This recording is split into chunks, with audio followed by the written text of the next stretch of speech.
Hello, Tungsten Miner here. I've included Railcraft in pretty much all of my mod packs since I don't remember when, but I've never really gotten very deep into it, so I decided I was going to spend some time in a creative world just playing around with it and seeing what I came up with. I've learned enough about it where I thought it would be kind of interesting to share a video of just my tinkerings, and I'm only partway through learning the mod myself. But so far, I've found a lot of interesting things. Let's jump into it. So here's the first little machine that I wanted to create is how do you set up some kind of automatic breeding of animals? So what I wound up doing is having a hard time figuring out how do you separate the two. Because the only block that seems to have to do with the animal's ages is this block right down here, which is an age detector. So you make one of those things, and if there's a track on top of it, which has a cart on top of it, which has an animal inside of it, which is young, so a baby animal, then it doesn't do anything at all. But if there's an adult animal, it sends a redstone signal. That's kind of what you have to work with. So the rest of this whole machine is built around, okay, well, how do you use that to figure out where to go with things? So the way this works, here we've got a simple feed station. Any animal that's nearby will get fed one of the items in here every once in a while. So these two cows I just put down there with spawn eggs, and every once in a while they get fed some wheat. If they both get fed wheat close enough together, then they have a little baby cow. Great, so far so good. Well, I know I need to get the animals out of the pit and into the carts, whether they're young or old or whatever. So that's what these things are for. They're embarkation tracks. And what that does is it grabs any mob, any mobile entity that's nearby, whether passive, aggressive, even the player, and picks them up and drops them into a cart that's passing over top of it if these things have a redstone signal. So hence the levers to make sure that there is a redstone signal for all of them. Okay, so here a baby animal is born, and you notice it's in the cart. Now, I'm not very nice to my baby animals, I'm afraid, but I don't need them cluttering up the world. So what happened here is all three animals, the two parents and the baby, got embarked onto these three carts.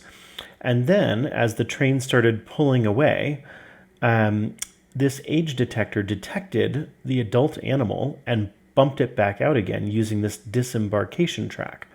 And you can see it's got kind of an arrow shape in it. So that means it's definitely, oops, see, I told you the player can get picked up by these things too. And now I've gone and mucked up my machine. This cow is escaping. Oh. Okie dokie. Now, back to what I was saying. So this disembarkation track then will pop the adult animals out because adult animals cause the detector underneath to fire a redstone signal, which kicks off this disembarkation. Then we move down the track and we can see this is a throttle track. And of course it controls the throttle setting on a locomotive that goes above it. Now I found this a little confusing because you can see those four arrows there are pointing backwards. That does not mean that the train is going to get kicked into reverse gear. They're pointed towards this red dot, which means towards the red dot means forward, away from the red dot means reverse. So if I hit this thing with a crowbar, it will change itself around. And I don't have a crowbar. Let me grab one of those. All right, so if I hit this thing with a crowbar, you can see it's shifting, shifting, shifting, and now it's going to go into reverse away from the dot. And then I click it a bunch of times, and it gets back around to forward as fast as it can go. And that's one of the things I wanted to figure out is like, I don't want this train crawling towards wherever it is I'm bringing the baby animals. I want to see if I can get it there quickly. And sure enough, that works really, really well. As with many of the other tracks in Railcraft, this is activated by a redstone signal, hence the lever. Okay, so we follow along to here. And what we've got is actually just plain and simple a disembarkation track. Nothing special at all going on. It's exactly the same kind of thing as over there. The only difference is that I've got a lever here instead of a detector. So it's always turned on, which means if any baby animals are in the train, then they get bumped out, sadly, into the lava. Of course, you could have them bumped out into something a bit more humane if you wanted. So that's the animal separator device. Oh, and there we've got another baby. Off he goes to his cruel fate. So yeah, that's the animal separator device using nothing but Railcraft and vanilla Minecraft. Okay, second device. I wanted to play around with the high-speed track. So you can see I've got in the stretch of track just in front of me some reinforced track. The purple is how you can tell. And then over here on the side, I've got some high-speed track. The orangey yellow in the center there is how you can tell those. The thing that the documentation said that caught my interest was that these tracks are quite a lot faster than usual tracks, and they do indeed appear to be so. But if you're going to transition from a high-speed track to anything else, so ordinary track, reinforced track, even trying to just make a corner, the train will explode violently if you don't slow it down first. So, okay, that sounds bad. Let's see if we can figure out what to do about that. I blew this thing up, I can't tell you how many times, at least a dozen, before I figured out a formula which seems to work pretty well. And it's not the one, unfortunately, that's documented on the wiki, so I figured I would share what I came up with. So here we are, the train's coming back down the track. I switch it back to the lowest throttle setting in the forward direction, and that's always turned on. Comes across, switch it back to high speed, and now these are kind of like vanilla booster tracks, except they're called transition tracks, and they transition you from some kind of ordinary speed track to a high speed track. And you can see that thing zips off a fair bit faster than it normally would, even on reinforced track. And all of these boosters, there's 9 of them, get you up to what I think is the top speed for a locomotive in Railcraft. Zip, off it goes. Okay, so we go down the track a ways, and then finally I need to slow it down again. And I tried having those boosters in the opposite direction. I tried just letting it slow down. I tried a whole bunch of different things. And the one thing that really seemed to work really easily and well is to just change the throttle setting. Now, it wasn't quite enough.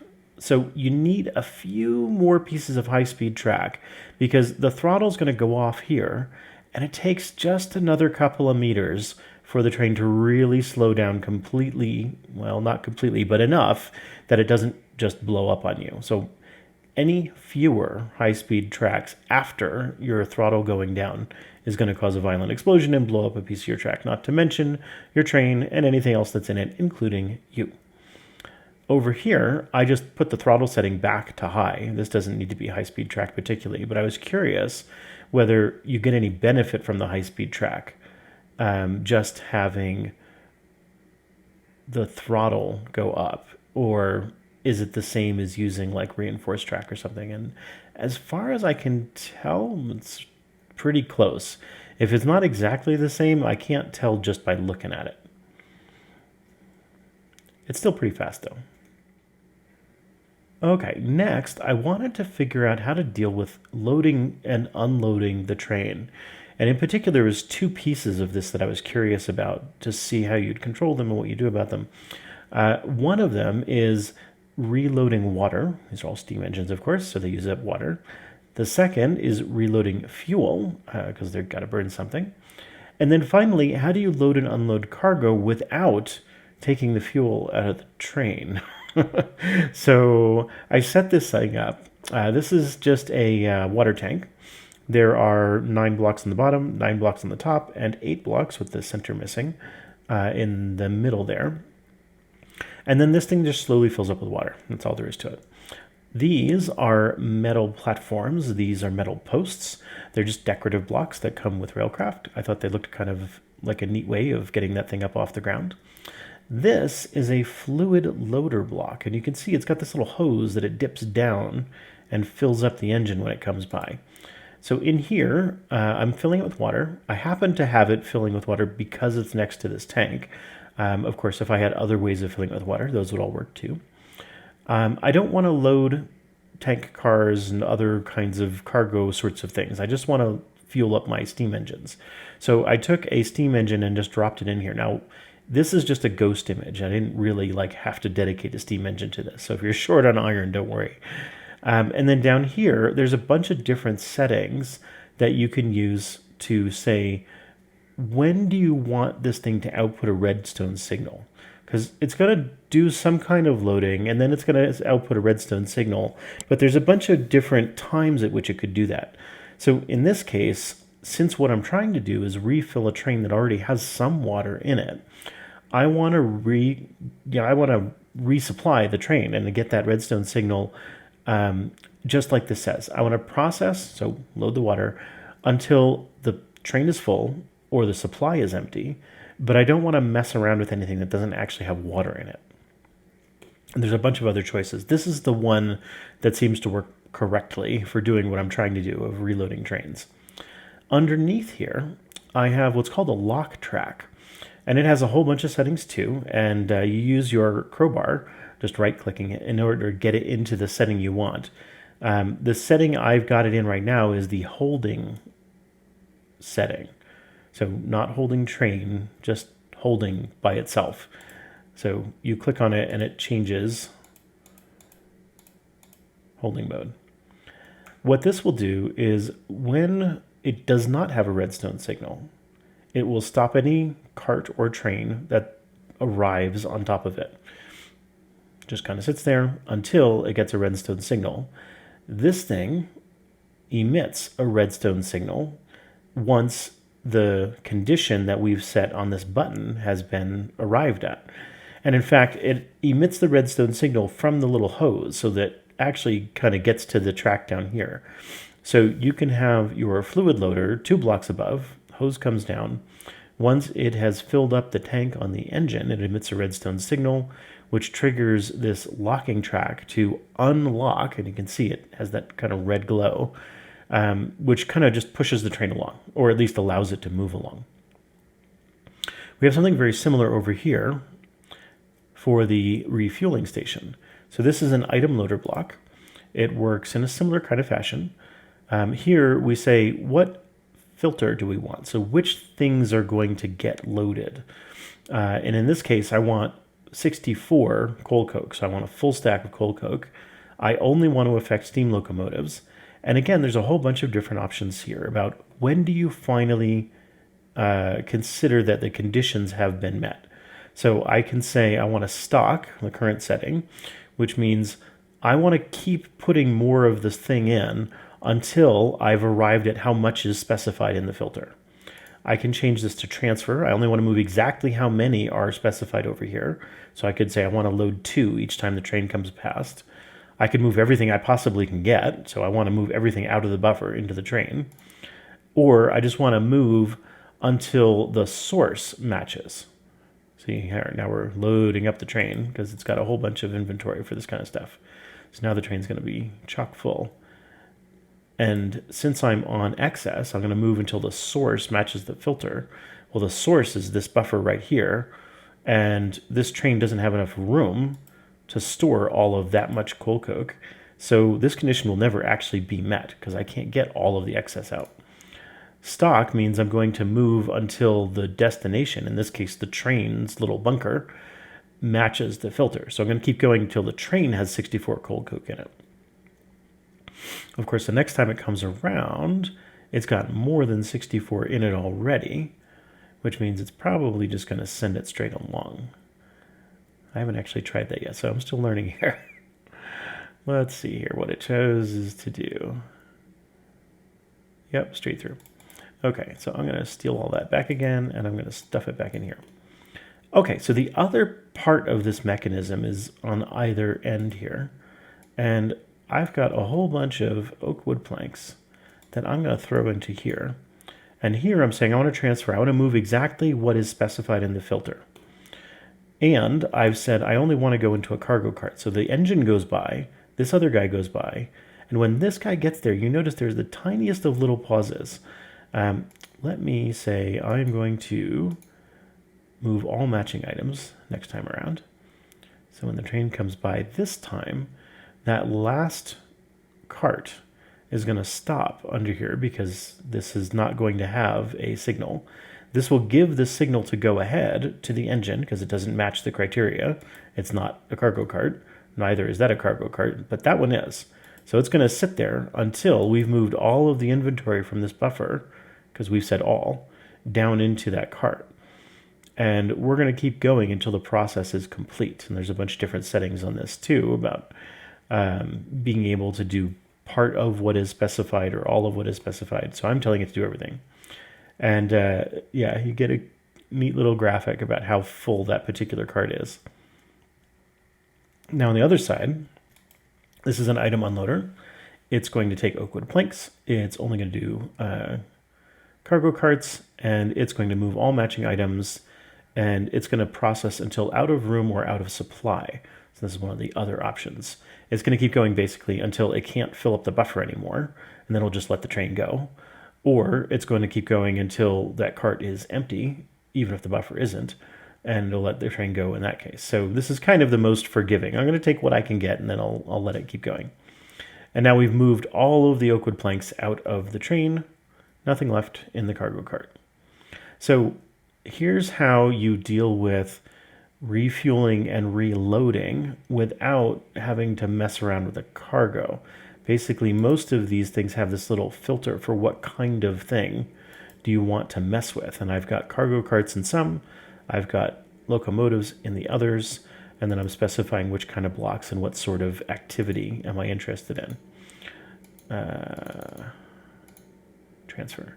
I want to move exactly as much, so I want to move 16 each time. And then if I come over here and grab all of these again, run back over here really quickly, throw those in there, we'll see it'll pause just briefly because it doesn't take very long to move 16 exactly.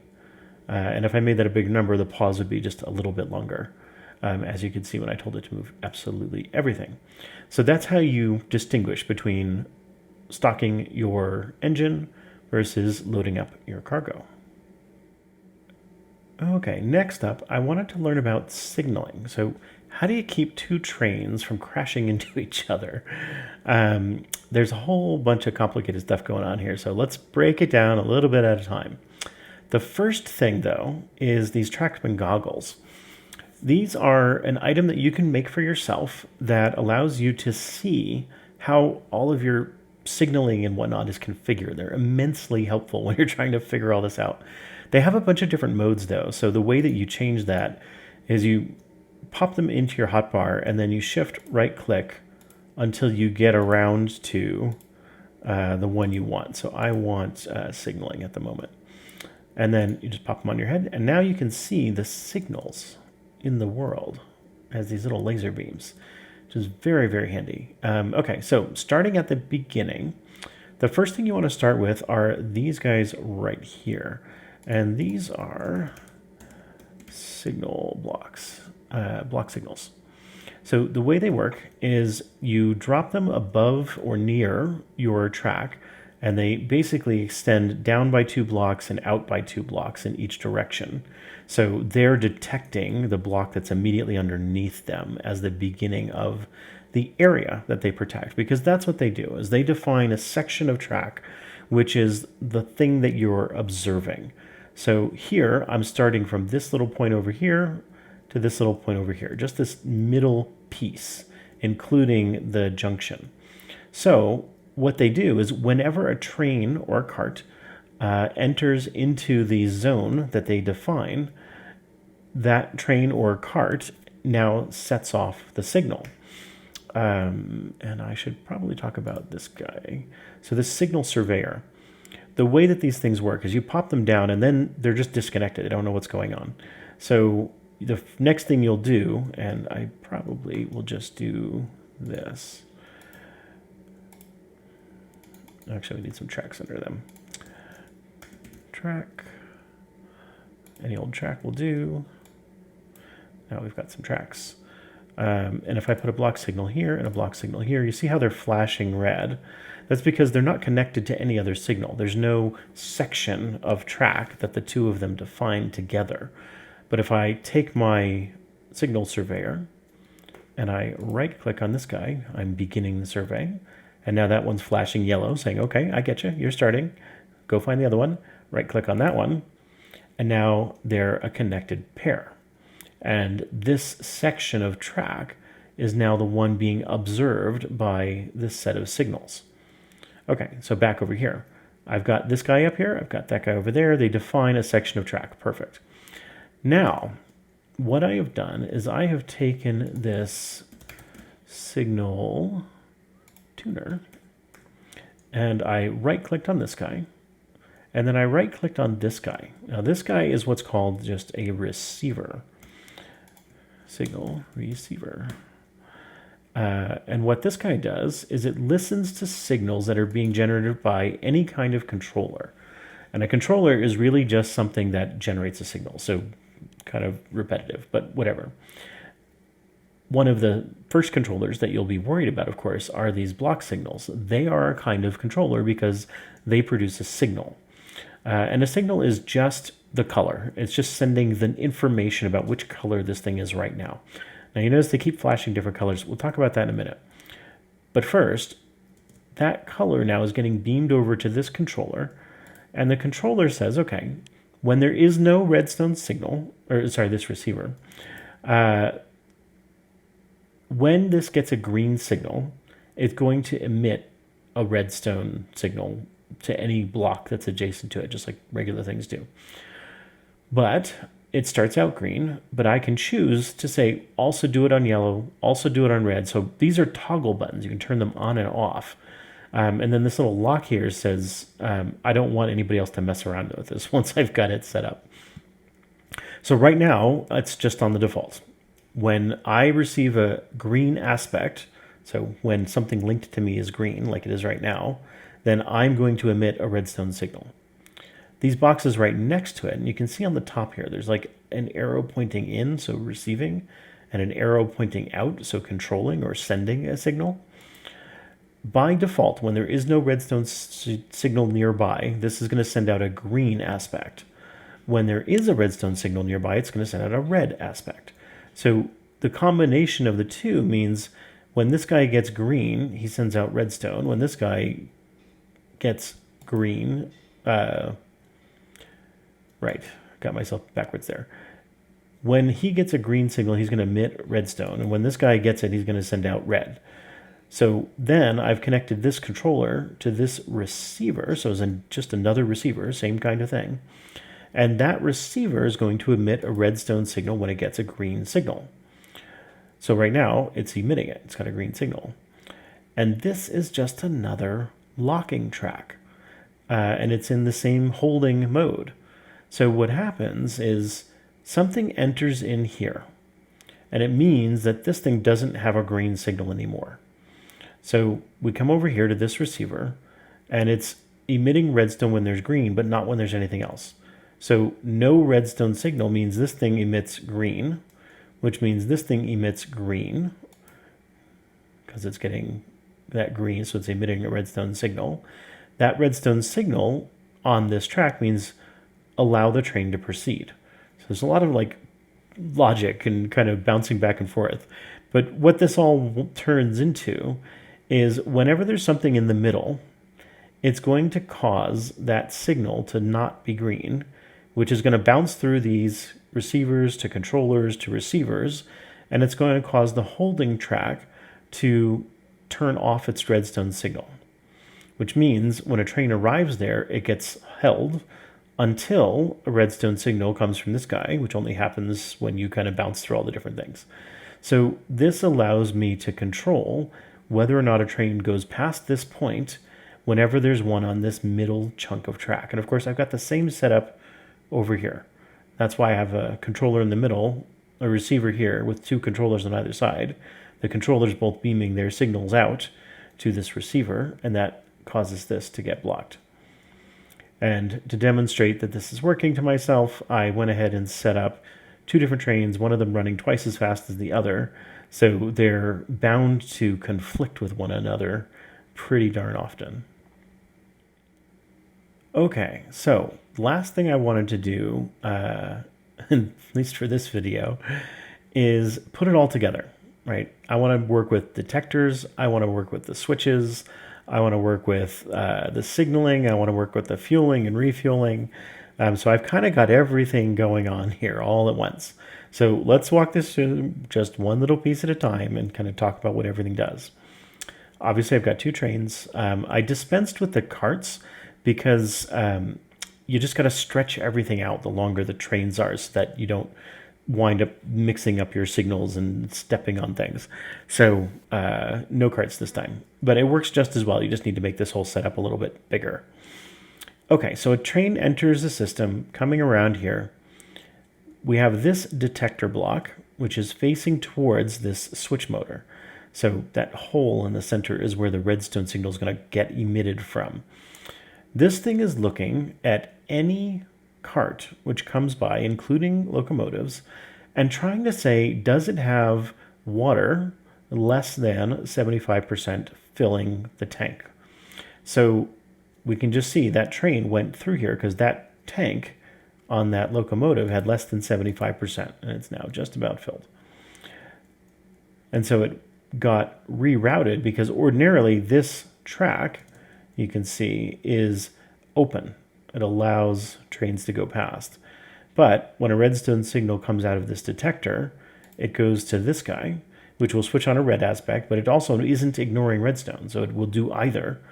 And so when a redstone signal does arrive, it's going to cause this switch, and you can see that red little flag there. It's going to cause that to flip and send the train down this track instead of having it go across and just basically keep going on the main line of whatever track you're on. Okay, so over here, going to ignore this for just a moment, move forward. Here, we've got the same thing that we looked at before. Here's a fluid loader attached to a tank, got a holding track underneath, a locking track in the holding mode underneath. So when the train gets here, it's going to stop and it's going to get its water replenished.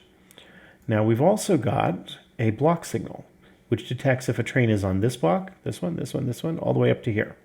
So if a train is in any of these places, and we can see these two are connected to each other, it's going to beam that signal over to this receiver here. And it will have gone yellow or red or whatever. This thing is going to emit redstone whenever it's green. Emitting redstone to a holding track, which is, of course, what this is, means allow the train to proceed. But we can see now that there's a train in there, it's not emitting the redstone signal because the aspect it's receiving from the signals is red. And so this goes off. Come back on now. So it went off, which means any new train, which also needs to refill its water, is going to enter here and just hold and wait for the one in front to clear before it proceeds. And then it will go and take its station, get reloaded. Okay. Over here, we've got coal coke, and it's basically the same setup, right? We've got an item loader here, we've got a holding track here. Things come in, I mean, they get so few chunks of coal at a time that they go straight through. In fact, they're going straight through all the time, which means probably, yeah, see every single one's coming through. No coal coke. Yeah, that happens. So let's just refill this thing and we can see what a difference that makes. So now it paused a bit. It's going to get some coke. That one's going to come in because it's empty too. And it's going to get some coke. All gone. Okay. There we go. Fill them back up. And off he goes. Now next time we shouldn't see any trains coming in here. Off they go. Lovely. And him too. So yeah, come in here, they pause, they get refilled. This set of signals notices when somebody's in there and prevents other trains from entering the same little piece of track. So far, so good. Now, when you want to leave, there's a little extra something, because I don't want a train to come out when another train is coming by and have the two of them collide right here. Right? If that guy had come by just as another one was trying to leave, that would be bad. So I've got some block signals here, which define this chunk of track from there all the way down to here. And it beams that signal to the receiver in the center here. And these three controllers are each beaming that signal along to 1, 2, and 3 other receivers. And then those receivers have holding tracks right next to them. So when a train is in here, waiting to use this back section of track, it has to be clear. There can't be any trains anywhere along this whole section, or this will go off and that train will get held. Same thing here, same thing here. So if a train has just poked its nose out from here and is now vacating this back section of track, we don't want trains from the main line to come along and smash into them. So this whole setup here keeps the exiting trains from colliding with trains that are just continuing along the main loop. So that's the last example. I'm probably going to carry on because Railcraft is quite an old mod, and it's quite a large mod. It has a bunch of different pieces to it, many of which I've not actually explored ever, so I don't really know what I'm doing. Anyway, if you notice I've done something silly, because I don't really understand this mod yet, feel free to tell me so in the comments and make some suggestions about what would be the better way to do it. Anyway, that's it for now. Talk to you later.